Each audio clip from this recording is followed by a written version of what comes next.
Greetings from the Black Hills of South Dakota.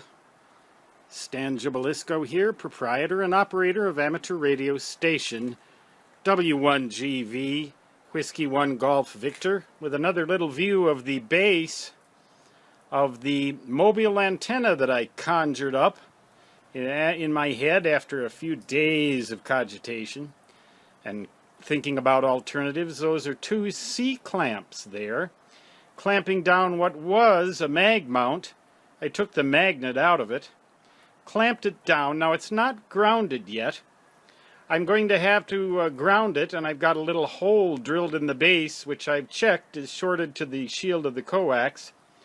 Little hole, I'll put a self-tapping screw in that hole and a spade lug solder some wire in there, and then there are little threaded screw holes in the bed of big number 8 here that I can use for grounding the antenna to the truck bed.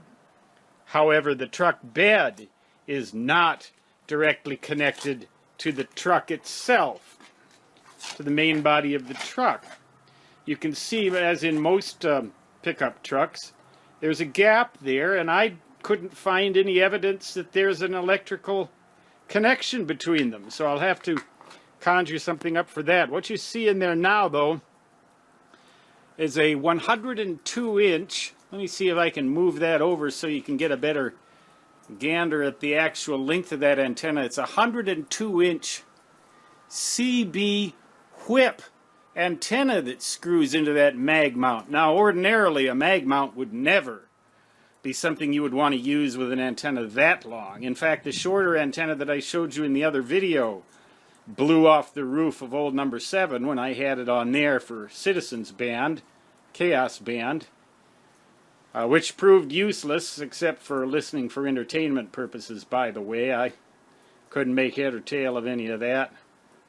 I called myself the Duke of Deadwood, but I don't believe I ever made a single contact.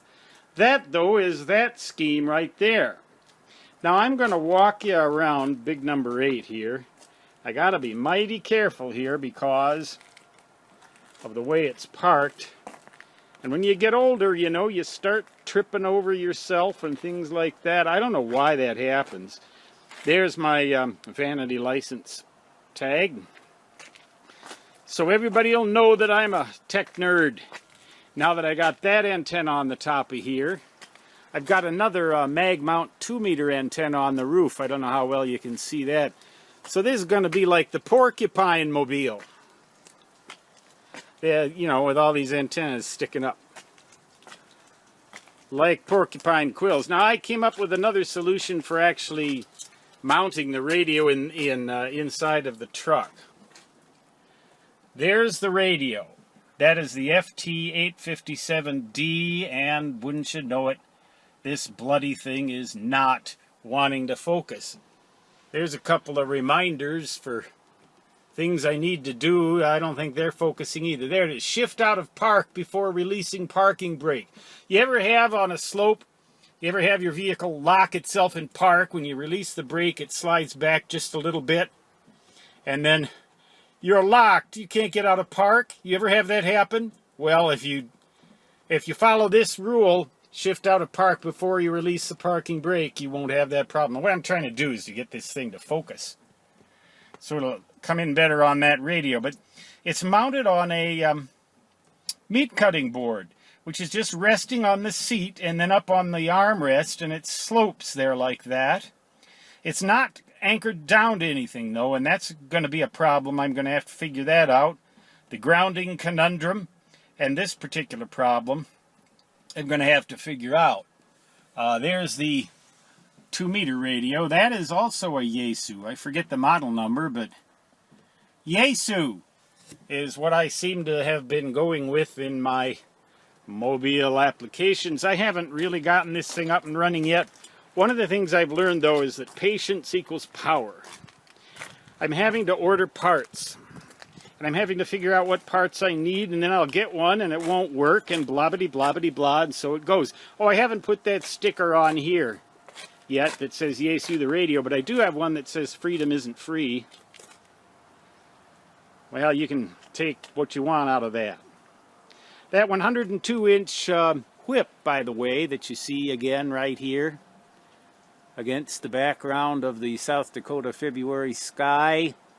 We've been getting off real easy this winter out here, except for a couple of cold snaps where it got down to 25, 30 below.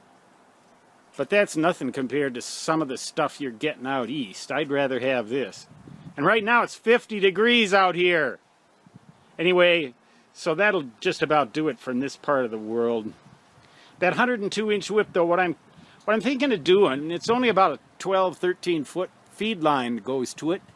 You can force feed things like this if you got a good enough transmatch, and even if the SWR is like 20 to 1, you'll still put out signals pretty well, and it's better, I think, than one of those super shortened antennas. So let's see. We'll find out how it works, and then I'll get that NFJ 17-foot whip and a marine battery, and we'll operate portable in the wilderness and mobile in the wilderness, and oh my, oh my, oh my. If I can get motivated to get off my rear and actually go out and do stuff instead of sitting in the cave making videos. Until next time, Stan Gibilisco, W1GV, saying 73, and so long.